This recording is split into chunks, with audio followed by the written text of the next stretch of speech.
Kalau video ini bikin kamu senyum atau dapat sesuatu yang baru, tinggalin jejak kecil dengan klik like. Biarkan jempolmu jadi doa biar aku semangat terus berkarya. Jangan lupa subscribe, karena perjalanan ini lebih indah kalau kita jalan bareng. Dan kalau menurutmu cerita ini pantas dibagi, share ke teman-temanmu.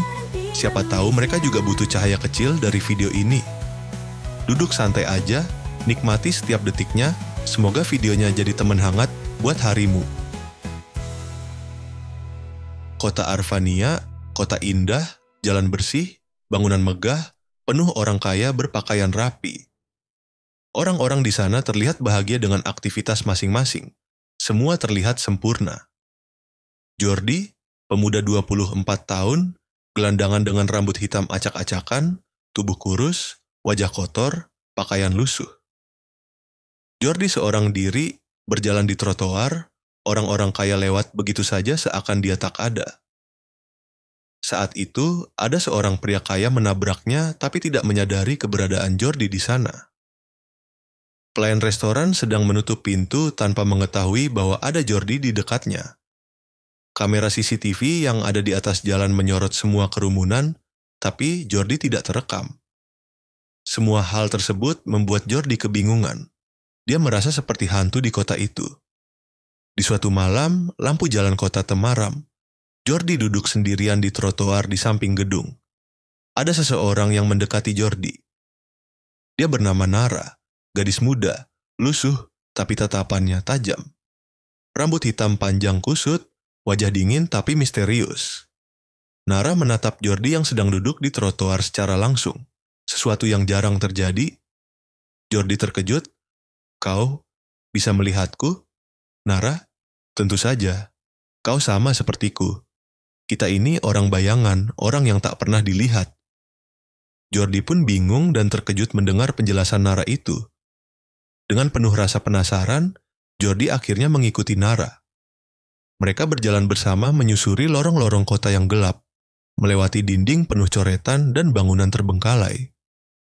Mereka menemukan sebuah pintu besi tua tersembunyi di terowongan bawah tanah. Pintu itu berkarat, di permukaannya ada simbol mata terbalik dengan ukiran kata-kata aneh. Mereka yang tak terlihat menanggung beban yang terlihat.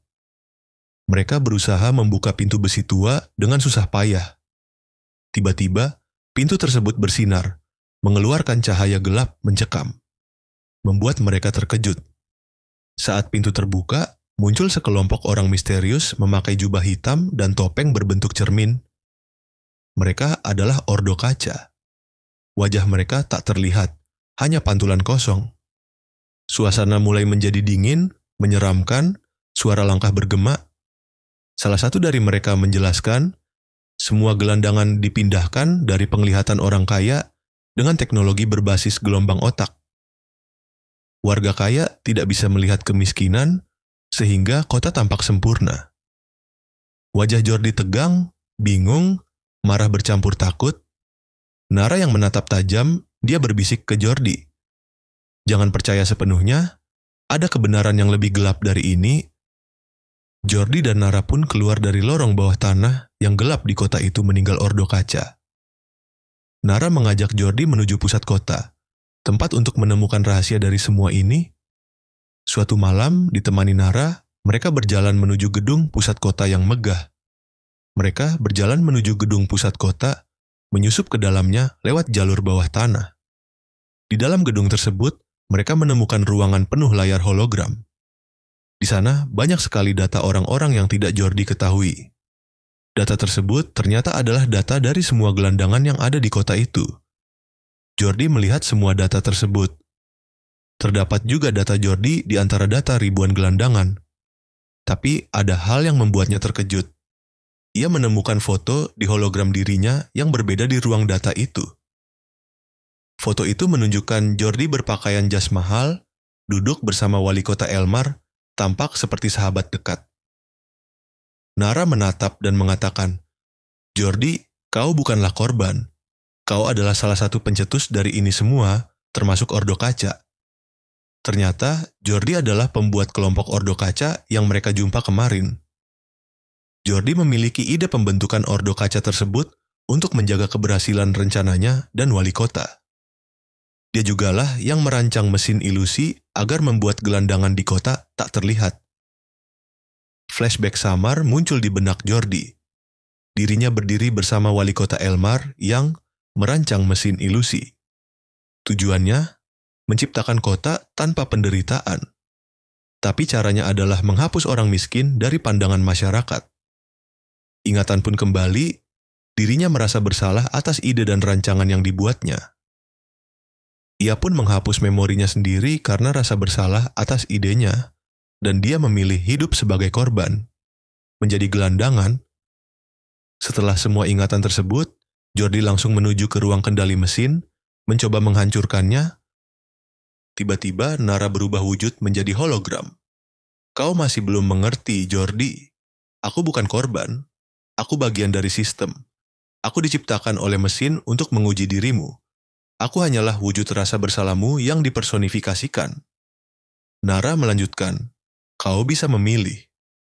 Hancurkan sistem ini dan semua orang akan melihat kebenaran. Kota ini penuh kemiskinan, kebencian, dan kehancuran. Atau biarkan sistem berjalan dan semua orang tetap bahagia dalam kebohongan indah.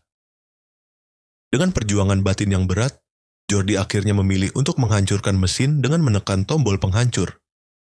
Meskipun mesin itu hancur, kota tetap terlihat indah dan orang-orang kaya tetap bahagia. Tapi tidak ada gelandangan yang terlihat. Tampak Jordi kini tampil rapi dan terhormati, berpakaian jas mewah tengah kota. Saat ia berjalan di malam hari, ia berkaca dan terkejut. Bayangan itu bukan dirinya yang rapi berpakaian mewah, melainkan Jordi versi gelandangan dan berbisik lirih di kepalanya. Kebenaran tak pernah hilang, kau hanya memilih untuk tidak melihat. Ia terdiam, ternyata Jordi tidak benar-benar memilih menghancurkan mesin tersebut, tetapi ia memilih menjadi dirinya yang dulu, bukan menjadi gelandangan. Ia telah memilih kebohongan. Dan hukuman terbesarnya adalah ia akan selalu melihat bayangan dirinya yang asli, seorang gelandangan yang ia ciptakan sendiri.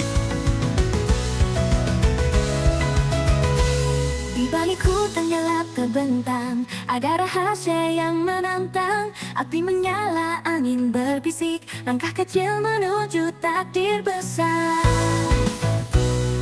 Semua jalan lurus terbuka, ada luka, ada cahaya. Di setiap kisah yang penuh warna, tersimpan arti tentang jiwa. Ini dongeng tentang hidup, seru menegangkan namun indah. Kita jatuh, kita bangkit, menulis takdir dengan darah dan tawa. Dongeng ini milik kita, cerita yang abadi selamanya.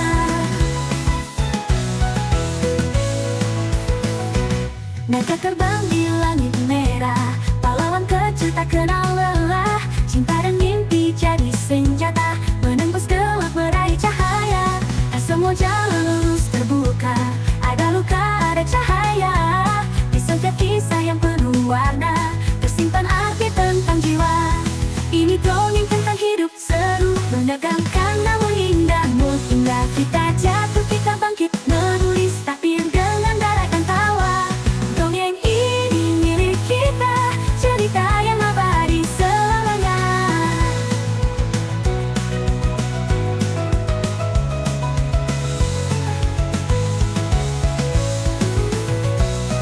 Naga terbang di langit merah, pahlawan kecil tak kenal lelah.